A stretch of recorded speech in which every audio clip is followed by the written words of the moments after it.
22वां अध्याय। हमें याद है कि 21वें अध्याय के अंत में पौलुस को भीड़ मार देना चाहती थी और सिपाहियों ने पकड़कर उसे किले पर पहुंचा दिया और वहां पर सेनापति से पौलुस ने अनुरोध किया कि उसे समय दिया जाए और उसने कहा, मैं यहूदी हूं और प्रसिद्ध नगर किलिकिया के तरसूस का एक नागरिक हूं। इस पर पौलुस को भीड़ से बातें करने की अनुमति मिल जाती है और वह अपने हाथ से संकेत करता है कि भीड़ शांत हो जाए। थोड़ी ही देर में सन्नाटा छा जाता है और पौलुस मंच पर खड़े होकर बोलना आरंभ करता है। जब से पौलुस ने प्रभु यीशु मसीह को पाया था, तब ही से वह ऐसे अवसरों की तलाश में रहता था। पौलुस सोचता था कि उसे यहूदियों की भावनाओं का अच्छा ज्ञान था, क्योंकि वह भी एक यहूदी था और अच्छी तरह समझता था कि यहूदियों में अपने धर्म के प्रति कितना उत्साह होता है और यीशु को सताने की इच्छा उनमें कितनी प्रबल थी। और इन सब बातों को बताने के द्वारा वो यीशु के विषय में सच्चाई बताकर लोगों को कायल कर सके। इसलिए पौलुस के लिए ये क्षण बड़े महत्वपूर्ण थे। इन्हीं क्षणों का वह लालायित था। मैं सोचता हूं कि हमारे लिए अपने आप को ऐसे हालातों में डाल देना संभव है जिनमें परमेश्वर ने हमें नहीं बुलाया है। कुछ लोग ऐसे होते हैं जिनका यह स्वभाव ही होता है कि वे स्वयं को ऐसी परिस्थिति में डाल देते हैं जिनमें उनकी रुचि होती है। ऐसा कहते हैं, चाहे कुछ भी हो जाए, कितनी भी कीमत चुकानी पड़े, मैं वहां जाकर ही रहूंगा। पौलुस भी ऐसा ही एक व्यक्ति था। मैं नहीं जानता कि अब पौलुस जिस स्थिति में पड़ गया था वो प्रभु की इच्छा थी या उसकी अपनी इच्छा। जब पौलुस यरूशलेम की यात्रा में था, तब पवित्र आत्मा ने उसे चेतावनी दी थी कि वो वहां न जाए। इफिसुस के प्राचीनों से विदाई लेते समय उसने कहा था, मैं आत्मा में बंधा हुआ यरूशलेम को जाता हूं और वहां न जाने मुझ पर क्या क्या बीतेगा, क्योंकि जहां भी मैं जाने की योजना बनाता हूं, पवित्र आत्मा मेरे बंदी बनाए जाने की चेतावनी देता है। बंधन और क्लेश तेरी प्रतीक्षा में है। और जब पौलुस सूर प्रांत में आया और चेलों से भेंट की, तो वहां पर भी भविष्यवाणी हुई थी और आत्मा ने कहा था, यरूशलेम न जाना। और जब पौलुस कैसरिया में फिलिप्पुस के घर में था, तब अगबुस नाम का एक भविष्यद्वक्ता वहां आया और पौलुस का कमरबंद लेकर उसने अपने हाथ और पैर बांधे और फिर कहने लगा कि जिसका ये कमरबंद है उसे यरूशलेम में इसी प्रकार बांधा जाएगा। इसके बाद सब चेले पौलुस से निवेदन करने लगे कि वो यरूशलेम न जाए, पर वो वहां जाने के लिए संकल्प कर चुका था। शायद आपको लगेगा कि पवित्र आत्मा भी पौलुस को रोकता है कि वो यरूशलेम न जाए। मैं निश्चय के साथ ये नहीं कह सकता, पर यदि मैं कहूं कि परमेश्वर नहीं चाहता था कि पौलुस यरूशलेम जाए, तो ये मेरी कल्पना ही होगी। अतः पौलुस यरूशलेम जाए या न जाए, ये परमेश्वर की इच्छा थी या नहीं, इस बात पर हम सोच विचार कर सकते हैं। मेरी इच्छा और परमेश्वर की इच्छा में जब टकराव होता है, तब यह हमेशा ही दुखदायी होता है, और जब मैं परमेश्वर की इच्छा छोड़कर अपनी ही इच्छा पूर्ति करता हूं, तो ये और भी दुखदायी बन जाता है। पौलुस विरोधी भीड़ के सामने खड़ा था। हालांकि यह उसके मन की आकांक्षा थी कि वो यहूदियों और अन्य लोगों के सामने गंभीरता पूर्वक यीशु की साक्षी दे। पिछले अध्ययन में हमने पौलुस को भीड़ के सामने खड़े हुए और अपने हाथों से उसे शांत हो जाने का संकेत करते हुए छोड़ा था और वहां सन्नाटा छा गया था। अब हम उसे भीड़ के सामने उन्हीं की अपनी भाषा इब्रानी में बोलते हुए देखते हैं। सेनापति से तो उसने यूनानी भाषा में बातचीत की थी, पर अब वह भीड़ से उसकी ही भाषा में यानी इब्रानी भाषा में बात करता है। 22वें अध्याय का आरंभ पौलुस की दलील से होता है जो उसने अपने यहूदी भाइयों के सामने रखी। और पहली आयत में वो कहता है, भाइयों और बुजुर्गों, मेरा प्रत्युत्तर सुनो, जिससे अब मैं तुम्हारे सामने प्रस्तुत करता हूं। अपने बचाव के लिए जो बातें प्रस्तुत की जाती हैं, उनके लिए यूनानी भाषा में जो शब्द प्रयोग किया गया है वह है अपोलोगिया। आपने अपोलोजेटिक शब्द तो सुना होगा, जिसका अर्थ होता है अपने बचाव में कुछ लिखना या बोलना। इसलिए वह बातें जो मसीह विश्वास को सही सिद्ध करने के लिए लिखी जाती हैं, उन्हें अपोलोजेटिक्स कहते हैं। ये शब्द अपोलोजेटिक यूनानी शब्द अपोलोगिया से निकला है। तो इस प्रथम पद में पौलुस अपने बचाव में दलील पेश करते कहता है, मेरा प्रत्युत्तर सुनो। जब लोगों ने सुना कि वह हमसे इब्रानी में बोल रहा है, तो वे और भी शांत हो गए और उसने कहा, मैं तो यहूदी हूं जो किलिकिया के तरसूस में जन्मा, पर इस नगर में मेरा पालन पोषण हुआ और गमालिएल के चरणों में बैठकर पूर्वजों की व्यवस्था अनुसार कढ़ाई से सिखाया गया और परमेश्वर के लिए उत्साह से भरा हुआ था, जैसा कि आज तुम सब हो। गमालिएल उन दिनों का सबसे अधिक प्रतिष्ठित यहूदी रब्बी था। वह व्यवस्था का शिक्षक था और लोगों में आदरणीय था। गमालिएल का वर्णन एक अन्य स्थल पर भी हुआ है, जबकि पतरस, यूहन्ना व अन्य प्रेरितों को यहूदी महासभा सिनहेद्रिन के सामने पेश किया था और प्रेरितों को आदेश दिया गया था कि वे यीशु के नाम से बिल्कुल बात न करें। तब गमालिएल ने महासभा में कहा था, तुम इन लोगों से जो कुछ करना चाहते हो उसे सोच समझ कर करो। फिर आगे अपने विचार को जारी रखते हुए उसने महासभा से कहा, इन मनुष्यों से अर्थात मसीही कलीसिया से दूर रहो और इनसे कोई मतलब न रखो, क्योंकि यदि ये योजना या कार्य मनुष्यों की ओर से होगी तो अपने आप मिट जाएगी, परंतु यदि परमेश्वर की ओर से है तो तुम उन्हें मिटा न सकोगे। कहीं ऐसा न हो कि तुम परमेश्वर से भी लड़ने वाले ठहरो। यहूदियों की महासभा ने, जो सिनहेद्रिन कहलाती थी, गमालियल की सलाह मानी और प्रेरितों को कोड़े मारने के बाद छोड़ दिया। तब प्रेरित आनंद मनाते हुए अपने घरों को लौट गए और यीशु के नाम के कारण वे अपमान सहने के योग्य ठहरे, इस कारण वे और भी आनंदित थे। एक विद्यार्थी के रूप में गमालियल ने पौलुस के बारे में टिप्पणी देते हुए लिखा है, पौलुस के साथ मेरी एक ही समस्या है कि वो मुझसे चाहता था कि मैं उसे किताबें पढ़ने के लिए देता रहूं। पौलुस किताबों का कीड़ा था, अर्थात वो बड़ी रुचि के साथ पुस्तकें पढ़ता था। अतः गमालियल की यही एक समस्या थी कि वह कहां से नई नई पुस्तकें लाकर उसे दे।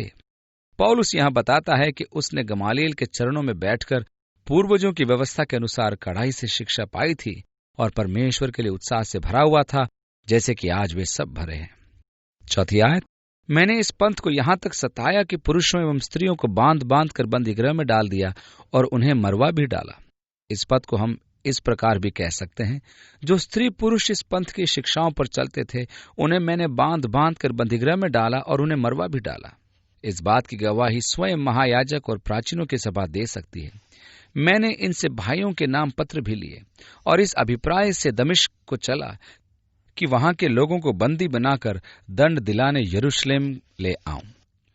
और ऐसा हुआ कि जब मैं लगभग दोपहर के समय दमिश्क के निकट अभी रास्ते में ही था कि आकाश से एकाएक बड़ी ज्योति मेरे चारों ओर चमकी और मैं भूमि पर गिर पड़ा और एक वाणी मुझसे यह कहते सुनाई दी, शाऊल शाऊल तू मुझे क्यों सताता है? मैंने उत्तर दिया, प्रभु तू कौन है? उसने मुझसे कहा, मैं यीशु नासरी हूं जिसे तू सताता है। जो मेरे साथ थे उन्होंने ज्योति अवश्य देखी, परंतु जो मुझसे बोल रहा था उसकी वाणी नहीं समझी। आगे भी इस बात का वर्णन किया गया है जहां हम पढ़ते हैं कि किसी ने भी कोई वाणी नहीं सुनी। ऐसे अंतर को लेकर लोग समझते हैं कि बाइबल में प्रतिकूलता या असंगति पाई जाती है। कुछ यूनानी भाषा के शब्दों का यहाँ प्रयोग हुआ है। उन शब्दों में एक शब्द है फोने, जिसका अर्थ है आवाज, अर्थात उन्होंने आवाज तो सुनी पर उन्हें समझ में नहीं आया। 10वीं आयत, तब मैंने कहा, प्रभु मैं क्या करूं? प्रभु ने मुझसे कहा, उठकर दमिश्क को जा और वहां तुझे वह सब जो तेरे करने के लिए ठहराया गया है बता दिया जाएगा। मैं सोचता हूं कि इस पद में हमारे लिए एक अति आवश्यक शिक्षा पाई जाती है कि परमेश्वर हमें अपनी योजना का थोड़ा थोड़ा करके प्रकाशन देता है। जब हम फिलिप्पुस के बारे में पढ़ रहे थे तब हमने इस बात का उल्लेख किया था कि परमेश्वर अपनी योजना का थोड़ा थोड़ा करके प्रकाशन हमें देता है। सामरिया में लोग प्रभु को स्वीकार कर रहे थे। फिलिप्पुस के द्वारा वहां एक जागृति आई थी, परंतु पवित्र आत्मा उससे कहता है, उठ और दक्षिण की ओर उस मार्ग पर जा जो यरूशलेम से गाजा की ओर जाता है। ये एक निर्जन मार्ग है। प्रभु ने उसे अपनी विस्तृत योजना नहीं बताई थी। उसने केवल इतना ही कहा था कि वह गाजा के मार्ग की ओर जाए। वहां पहुंचने के बाद प्रभु ने उसे शेष जानकारी दी कि अब उसे क्या करना था। हम अक्सर परमेश्वर से अपेक्षा करते हैं कि वो पूरी योजना हमें बताए। हम विश्वास से कदम बढ़ाने को तैयार नहीं होते। हम भविष्य की सारी योजना जानने के इच्छुक रहते हैं कि परमेश्वर क्या चाहता है, ताकि हम चुनाव कर सकें कि हमें क्या करना ठीक रहेगा और क्या करना ठीक नहीं रहेगा। लेकिन यदि आप प्रभु के सेवक हैं तो आपको प्रभु के इसी सिद्धांत को अपनाना होगा और उसके क्रमवार प्रकाशन को अपने जीवन में स्वीकार करना ही होगा। जब पतरस चमड़े का धंधा करने वाले शिमोन के यहाँ अतिथि था और उसके घर की छत पर प्रार्थना कर रहा था, तब आत्मा ने उससे क्या कहा? देख, 3 मनुष्य तुझे ढूंढ रहे हैं। अब उठ और नीचे जा और निसंकोच उनके साथ चला जा, क्योंकि स्वयं मैंने ही उन्हें भेजा है। प्रभु ने सारी बातें पतरस को नहीं बताई थी। उसने उस समय उसे थोड़ा ही प्रकाशन दिया। प्रभु सदैव हमें कदम कदम धीरे धीरे आगे बढ़ाता है, लेकिन अक्सर हम पहला कदम उठाने में आनाकानी करते हैं और लगातार कहते हैं, हे प्रभु अब तो अपनी पूरी योजना मुझ पर प्रकट कर, तेरी इच्छा मेरे जीवन में पूरी हो। प्रभु दूसरा कदम उठाने के लिए कभी ना कहता जब तक कि हम पहला कदम नहीं उठा लेते। जब आप पहला कदम उठा लेंगे तब ही वो आपको दूसरा कदम उठाने के लिए कहेगा।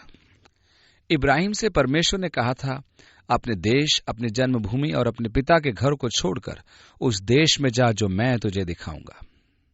इब्रानी 11:8 में लिखा है, विश्वास ही से अब्राहम जब बुलाया गया तो आज्ञा मानकर ऐसे स्थान को चला गया जो उसे उत्तराधिकार में मिलने वाला था। वह नहीं जानता था कि वह कहाँ जा रहा था, फिर भी चला गया। यही सच्चा विश्वास कहलाता है। परमेश्वर मुझसे कहता है, निकल कर वहां जा जहां मैं तुझे भेज रहा हूं, और मैं चल देता हूं। लोग पूछते, कहाँ जा रहे हो? मैं कहता हूं, पता नहीं। ये जगह छोड़कर क्यों जा रहे हो? और मैं फिर कहता हूं, पता नहीं। फिर वे पूछते हैं, आप कहाँ जा रहे हैं? मैं उत्तर देता हूं, पता नहीं। वह कहते हैं, अरे मूर्ख, ये तो बेकार सी बात हुई। लेकिन यदि आप प्रभु के दास हैं और उससे प्रेम करते हैं तो इस बात में आप अर्थ ही अर्थ पाएंगे और आपको लेश मात्र भी अर्थहीन तर्क नजर नहीं आएगा। यदि आप प्रभु के निर्देशों पर चलते हैं तो प्रभु का हर वचन आपको अर्थपूर्ण लगेगा और प्रभु आपको पहले कदम के बाद दूसरा कदम भी उठाने को कहेगा। इसलिए हमें विश्वास के साथ कदम उठाना चाहिए।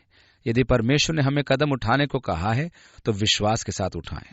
जो कुछ आपने समझा है, जान गए हैं, उसी के अनुसार कदम उठाएं। तब उसे आप पूरा कर लेंगे। तब प्रभु आपको बताएगा कि आपको आगे क्या करना है। वह हमें एक एक कदम करके ले चलेगा। आमतौर पर हमारे जीवन के लिए प्रभु की इच्छा का प्रकाशन प्रगतिशील होता है, यानी कि अंश अंश कर कर वो हमारे जीवनों में अपनी इच्छा को प्रकट करता है। हम विश्वास द्वारा चलने में आनंद का अनुभव नहीं करते और सोचने लगते हैं कि परमेश्वर हमें थोड़ा थोड़ा प्रकाशन क्यों देता है। विश्वास पर चलने की अपेक्षा हम अपनी बुद्धि व अपनी समझ पर ज्यादा भरोसा रखते हैं और इस प्रकार मैं ये बेहतर समझने लगता हूं कि यदि परमेश्वर अपनी योजना पूरी रीति से मुझ पर प्रकट कर देता तो अच्छा होता। इससे मुझे मार्ग में आने वाली अप्रिय घटनाओं के पहले ही से जानकारी हो जाती। लेकिन प्रभु ऐसा नहीं करता। वो पौलुस से यहाँ कहता है, दमिश्क जा और वहां तुझे बता दिया जाएगा कि आगे तुझे क्या करना है। अब हम वापस 11वीं आयत में लौटकर आते हैं। इसलिए कि उस ज्योति के तेज के कारण मुझे कुछ दिखाई नहीं दे रहा। कुछ समय के लिए पौलुस उस ज्योति के तेज प्रकाश से अंधा हो गया था। और 11वीं आयत में आगे लिखा है, मेरे साथियों ने हाथ पकड़कर मुझे दमिश्क पहुंचाया। तब हनन्याह नामक एक मनुष्य ने, जो व्यवस्था के अनुसार भक्त तथा वहां रहने वाले सब यहूदियों में प्रतिष्ठित था। यह हनन्याह नामक मनुष्य आपके ही समान साधारण मनुष्य था और व्यवस्था के अनुसार एक भक्त व प्रतिष्ठित व्यक्ति था। पौलुस हनन्याह की प्रशंसा करता है और कहता है कि वो एक पाखंडी नहीं पर प्रतिष्ठित जन था। 13वीं आयत में आगे, मेरे पास आकर और खड़े होकर मुझसे कहा, भाई शाऊल, अपनी दृष्टि प्राप्त कर। उसी क्षण मैंने उसे देखा और उसने कहा, हमारे पूर्वजों के परमेश्वर ने तुझे इसलिए नियुक्त किया है कि तू उसकी इच्छा को जाने, उस धर्मी को देखे और उसके मुख से बातें सुने। हनन्याह ने पौलुस के लिए यही घोषणा की कि वह चुन लिया गया है, वह नियुक्त किया गया था। प्रभु यीशु मसीह ने अपने चेलों से कहा था, तुमने मुझे नहीं चुना, मैंने तुम्हें चुना है। अतः पौलुस विश्वासियों को लिखता है, हम जगत की उत्पत्ति से पहले मसीह में चुन लिए गए हैं। यदि प्रभु ने हमें नहीं चुना होता तो अन्य सब बातें व्यर्थ होती। मैं कितना अधिक धन्यवाद से भरा हूं कि परमेश्वर ने मुझे चुन लिया है। हमारे पूर्वजों के परमेश्वर ने तुझे चुन लिया कि तू उसकी इच्छा को जाने, उस धर्मी को देखे। 14वीं आयत, और उसके मुख से बातें सुने। सो दमिश्क के मार्ग पर परमेश्वर ने उसे चुना। चुने जाने के बाद उसने परमेश्वर के अनुग्रह को जाना और देखा कि वह तो कलीसिया को सताता था, लोगों को मरवाता था, तो भी परमेश्वर ने उसे चुना। वह यीशु का और चेलों का भी विरोधी रहा था, तो भी परमेश्वर ने उसे चुना ताकि वह यीशु को केवल देखे ही नहीं पर साथ ही उसकी वाणी भी सुन सके। 15वीं आयत से आगे लिखा है, क्योंकि उसके लिए सब मनुष्यों के सामने उन बातों का गवाह होगा जो तूने देखी और सुनी है। अब क्यों देर करता है? उठ, बपतिस्मा ले और उसका नाम लेकर अपने पापों को धो डाल। जीवित प्रभु के साथ अपने अनुभव को पौलुस यहूदियों के सामने विस्तार से बताता है और कहता है, मैं जानता हूं आप सबके विचार क्या हैं और आप लोगों का स्वभाव कैसा है। मैं भी पहले आप जैसे ही था। मैंने भी कलीसिया को सताया और जो विश्वासी प्रभु की शिक्षा पर चलते थे उन्हें घात कराया। और जब मैंने प्रभु का दर्शन देखा, उस समय मैं दमिश्क में उन लोगों को बंदी बनाने जा रहा था जो प्रभु का नाम लेते थे। और 17वीं आयत में आगे, फिर ऐसा हुआ कि जब मैं यरूशलेम वापस आकर, ये पद पढ़ने से लगता है कि पौलुस दमिश्क से सीधा यरूशलेम आ गया था, पर बात ऐसी नहीं थी।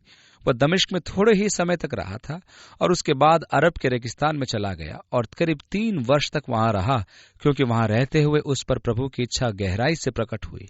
वहां प्रभु ने पुराने नियम की बातों का प्रकाशन उसे दिया और उस पर सत्य को प्रकट किया। उसके बाद पौलुस अरब से दमिश्क लौट आया और सभा घरों में यीशु का प्रचार करने लगा। तब यहूदी लोग उससे क्रोधित हुए और उसे घात करने की ताक में लग गए। उसके मित्रों ने उसे टोकरे में बैठाकर दीवार से नीचे उतारा और वह दमिश्क से सुरक्षित बाहर आ गया, क्योंकि यहूदी बाहर हर द्वार पर उसकी ताक में बैठे थे कि जैसे ही वो नगर के द्वार से बाहर निकले उसे घात कर डाले। दमिश्क से वो करीब 3 साल बाद यरूशलेम आया। लूका ने इन 3 वर्षों का इतिहास नहीं लिखा।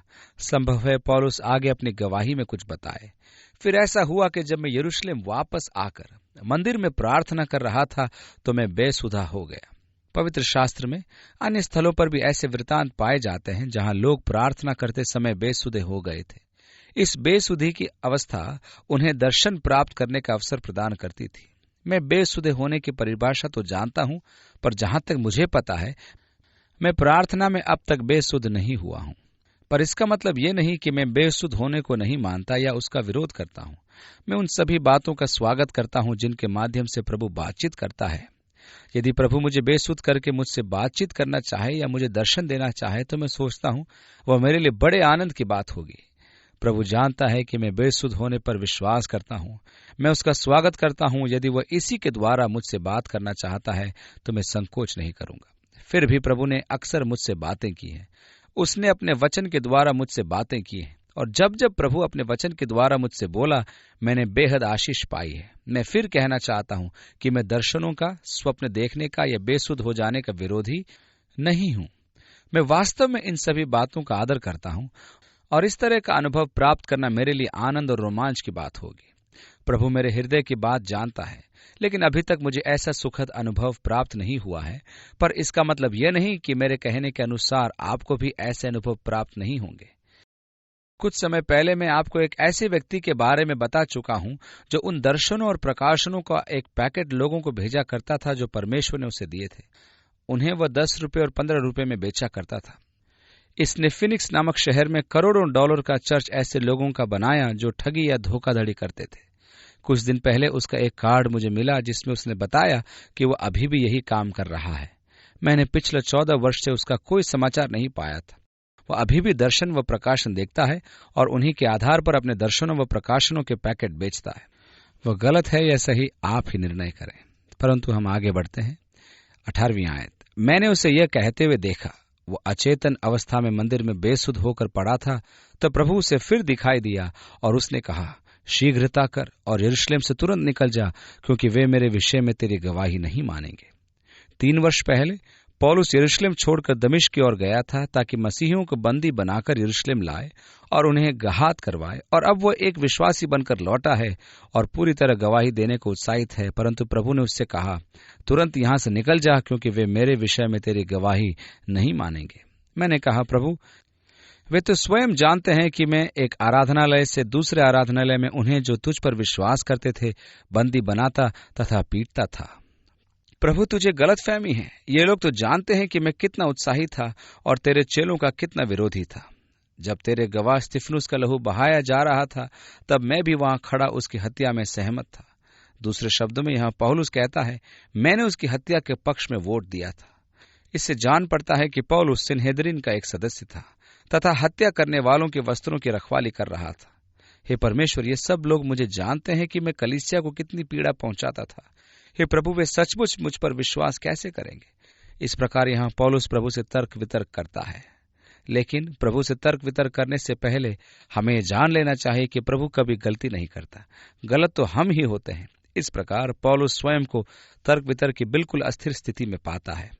यदि प्रभु सचमुच हमारे जीवन का प्रभु और स्वामी है तो तर्क वितर्क की गुंजाइश नहीं होती। आप उसे स्थायी मानकर केवल उसकी आज्ञा का पालन करते हैं। 21वीं आयत में, और उसने मुझसे कहा, जा। प्रभु ने पौलुस से तर्क वितर्क नहीं किया। उसने केवल यह कहा, जा, क्योंकि मैं तुझे दूर दूर तक गैर यहूदियों के पास भेजूंगा। यहूदियों के लिए ये शब्द ऐसे थे मानो किसी सांड के आगे लाल झंडा दिखाए जाए, या फिर मानो बारूद के ढेर में माचिस की जलती हुई तिल्ली डाल दी जाए। वे उसके इस बयान तक तो सुनते रहे। जैसे ही उसने गैर यहूदियों का नाम लिया तो फिर ऊंची आवाज से चिल्लाकर कहने लगे, ऐसे मनुष्य का पृथ्वी पर से अंत कर दो, क्योंकि उसका जीवित रहना उचित नहीं। जब वे चिल्ला चिल्लाकर अपने कपड़े उछालने और आकाश में धूल उड़ाने लगे, वे लोग धूल उड़ाने लगे, कपड़े उछालने लगे और बड़ा कोलाहल मच गया। 24वीं आयत में लिखा है, तो सेनापति ने उसे किले में से ले जाने को कहा और आदेश दिया कि उसे कोड़े लगाकर जांच पड़ताल की जाए, जिससे कि उसके विरोध में लोगों के चिल्लाने का कारण मुझे मालूम हो। उसने क्या कहा था? सेनापति कुछ नहीं समझा, क्योंकि पौलुस इब्रानी भाषा में भाषण कर रहा था। सेनापति ने इतना ही देखा कि पौलुस बोल रहा था और लोग ध्यान से सुन रहे थे कि एकाएक लोग क्रोध से भर गए और कोलाहल मच गया। ये सब देखकर सेनापति ने आज्ञा दी कि उसे कोड़े लगाकर जांच पड़ताल की जाए कि उसने क्या बोला। कोड़े लगाना जांच पड़ताल करने का एक तरीका था। कैदी से सही बात का पता लगाने के लिए रोमी सरकार कोड़े लगवाती थी। आजकल तो कैदियों को भी बड़े अधिकार दे दिए गए हैं कि यदि कोई अधिकारी कैदी से अच्छी तरह न बोले तो न्यायी उस अफसर को हटा देता है, पर उस वक्त ऐसा नहीं था। जब हम प्रभु यीशु मसीह के बारे में पढ़ते हैं तो हम देखते हैं कि पिलातुस ने उसे कोड़े लगाने की आज्ञा दी। यशायाह नबी कहता है, वह सताया गया तो अभी वह सहता रहा और अपना मुंह न खोला। जिस प्रकार भेड़ वध होने के समय या भेड़ी ऊन कतरने के समय चुपचाप शांत रहती है, वैसे ही उसने भी अपना मुंह न खोला। उनमें ऐसी कोई बात थी ही नहीं जिसको वो कबूल करता, इसलिए उन्होंने उसकी पीठ पर 39 कोड़े लगाए। हर कोड़ा भारी ही होता गया था। ये भारी से भारी कोड़ों की मार उस समय तक उस पर पड़ती रही जब तक कि उनका शरीर टूटकर बिखर नहीं गया। इस मार से हड्डियां नहीं टूटती थी, पर शरीर घायल होकर छलनी हो जाता था। प्रभु यीशु की पीठ का कीमा बन चुका था। उसकी पीठ उन कोड़ों की मार से छिथड़े छिथड़े हो गई थी। वह हमारे ही अपराधों के कारण घायल किया गया, वह हमारे अधर्म के कामों के हेतु कुचला गया। हमारी ही शांति के लिए उस पर ताड़ना पड़ी कि उसके कोड़े खाने से हम लोग चंगे हो जाएं।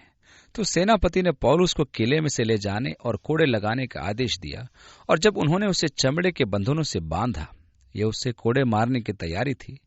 और 25वीं आयत में लिखा है, तो पौलुस ने सूबेदार से जो पास ही खड़ा था कहा, क्या यह उचित है कि एक रोमी मनुष्य को कोड़े मारो और वो भी बिना दोषी ठहराए?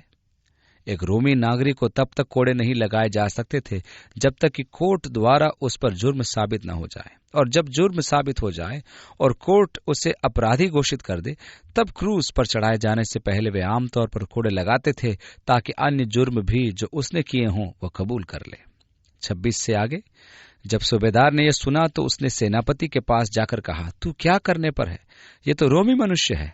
सेनापति ने आकर उससे पूछा, मुझे बता, क्या तू रोमी है? उसने कहा, हाँ। तब सेनापति ने उत्तर दिया, मैंने तो रोमी नागरिकता बहुत रुपए देकर प्राप्त की। पौलुस ने कहा, मैं तो जन्म से रोमी हूं। तब जो लोग उसकी जांच पड़ताल करने पर थे तुरंत उसे छोड़कर हट गए, और सेनापति भी यह जानकर कि वह एक रोमी नागरिक है डर गया, क्योंकि उसने उसे बंदी बनाया था।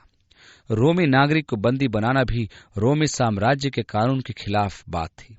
रोमी नागरिक तब तक बंदी नहीं बनाया जा सकता था जब तक कि उस पर औपचारिक रूप से अभियोग न चलाए जाए या मुकदमा दायर न किया जाए।